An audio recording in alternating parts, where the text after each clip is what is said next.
कसं राहतं ना, लग्न म्हटलं म्हणजे आपण फक्त एन्जॉय करायला जातो, की हो लग्न आहे, लग्न आहे, आपल्याला असे कपडे घालायला भेटतील, तसे कपडे घालायला भेटतील.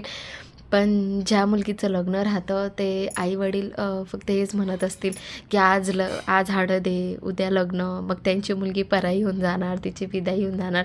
प्रत्येक मुलगीचं असंच राहतं. माझी उर्वी मला नेहमी प्रश्न करत राहते, की "मम्मा, मी लग्न नाही करणार.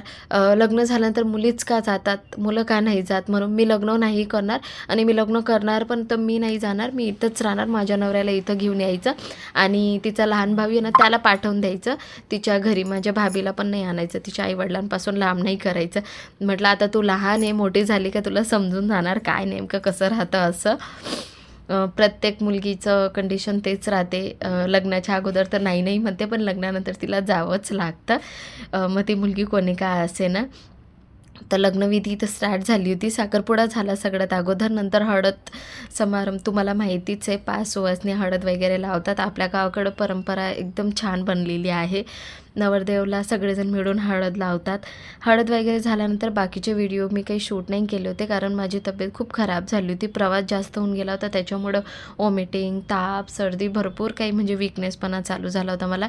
मी तर हळद फंक्शनला पण थांबणार नव्हती, पण कसं लग्न एकदम घरच्यासारखं आहे, तर आपल्याला तिथं म्हणजे जावं, तर फक्त बसलेली होती. ही सगळी व्हिडिओ जी आहेत ना छोटी-छोटी, ही फक्त उर्वीने क्लिक केलेली आहेत. तर लग्नाच्या नंतर 7 फेऱ्यांचा व्हिडिओ शूट केला होता उर्वीने आणि खरंच नवरदेव नवरीनं बघून खूपच छान वाटलं. तसं म्हणायला एका नात्याने ते माझे भाचे आहेत आणि इकडनं ती माझी मुलगी लागते. म्हणजे नात्यामध्येच नातं आहे. आणि इथं आहे ना गावाकडं काय मला माहीत नाही, पण मी फर्स्ट टाईम पाहिली, की सप्तपदीची अशी रांगोळी वगैरे काढून मग 7 वचन वापस रिपीट करवतात. फेरे घेतात तेव्हा तर राहतच, पण नंतर पर्सनली असे वचन देतात नवरदेव नवरीला, घ्यायला लावतात. पंडितनी ते माईकवरती बोलतात आणि नवरदेव नवरी मागून रिपीट करतात आणि इथं आजूबाजू जे उभे आहेत तुम्ही बघताच आहेत, ते वचन एक वचन नंतर फुलं टाकतात. खूपच छान होती रसम, खूप छान वाटलं. परंपरा अशीच पुढं जायला पाहिजे मी तर म्हणते.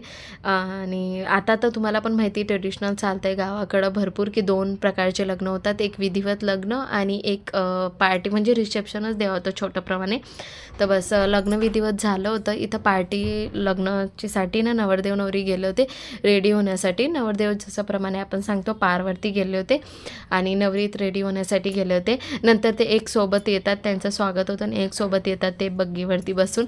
तर बस नवरदेव नवरी पण इथं आलेले आहेत, तर त्यांचं स्वागत आम्ही खूप छान पद्धतीने करतो. व्हिडिओ कसे वाटले तुम्हाला कमेंटमध्ये सांगा आणि असे अजून पुढे व्हिडिओ येणार आहे छान छान. तर त्यांचं स्वागत आम्ही करतो. तर आपण भेटूया पुढच्या मिनी ब्लॉगमध्ये. Bye bye family.